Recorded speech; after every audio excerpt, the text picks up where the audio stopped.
The war in Afghanistan is more than firefights and capturing hotbed areas of the country. It involves winning public opinion of the Afghan people. ISAF spokesman Brigadier General Josef Blotz talks about the challenges he sees in competing with the Taliban and their propaganda campaign.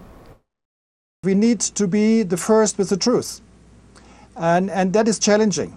Sometimes it just takes a little while to find out what really has happened, because in many cases the operational reporting takes some time to get here to headquarters ISAF in Kabul, and it needs collusion, it needs corroboration, it needs information from various sources.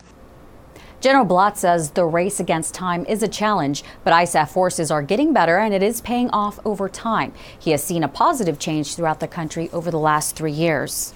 Salerno Hospital in Coast Province provides surgical trauma care for coalition forces as one of the few medical facilities in Afghanistan with equipment and surgical skills not available in local Afghan hospitals. Petty Officer Santos Huante takes us inside. Salerno Hospital serves as a shock trauma hospital, receiving and treating wounded soldiers. However, they extend their treatment to the community of Coast Province. Hospital facilities here in Coast do not have Western medicine type equipment or capabilities, and so our diagnostics are actually sought after in support of local national health care. One of those capabilities is providing CT scans. As one of 5 facilities in the country with this equipment, identifying injuries can greatly improve the health of many Afghans. That enables us to have an expanded role in terms of diagnosis and treatment for patients who otherwise would have to be moved on to larger facilities. When time is a factor, knowing the extent of injuries is crucial. If we know what the injuries are, we can kind of set up for it for x-ray.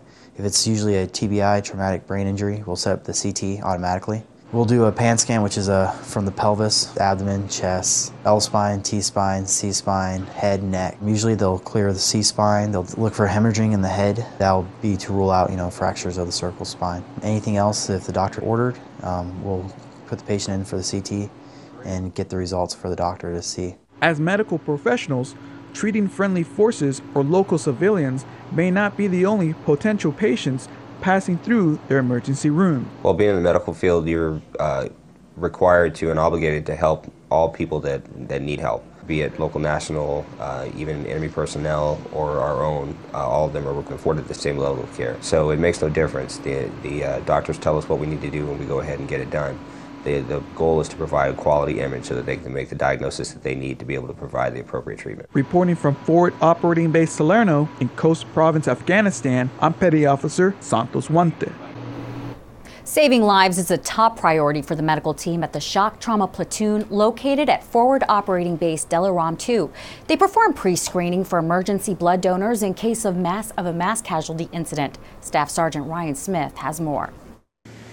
Sailors from the Shock Trauma Platoon aboard Forward Operating Base Delaram 2, Afghanistan, recently began identifying potential blood donors in preparation for possible supply shortages when it comes to saving lives in triage. We're performing a pre-screening for our emergency whole blood donation program, otherwise known as the Walking Blood Bank. What the program represents is an emergency contingency plan when we have reached critical shortfalls in our blood supply. It's Marines saving the lives of other Marines that are critically wounded and injured that need blood. Everything's done within 20 minutes, but what we're doing is trying to get this step out of the way. When we actually do have to implement the mass casualty, we already know the results. I think the most important part is for them to really feel that they may have the ability to save one of their fellow Marines' life. Because what greater gift could you give to another human is the gift of life. I'm Staff Sergeant Ryan Smith reporting. That's a look at what's happening downrange. Download or watch these stories anytime on demand at PentagonChannel.mil.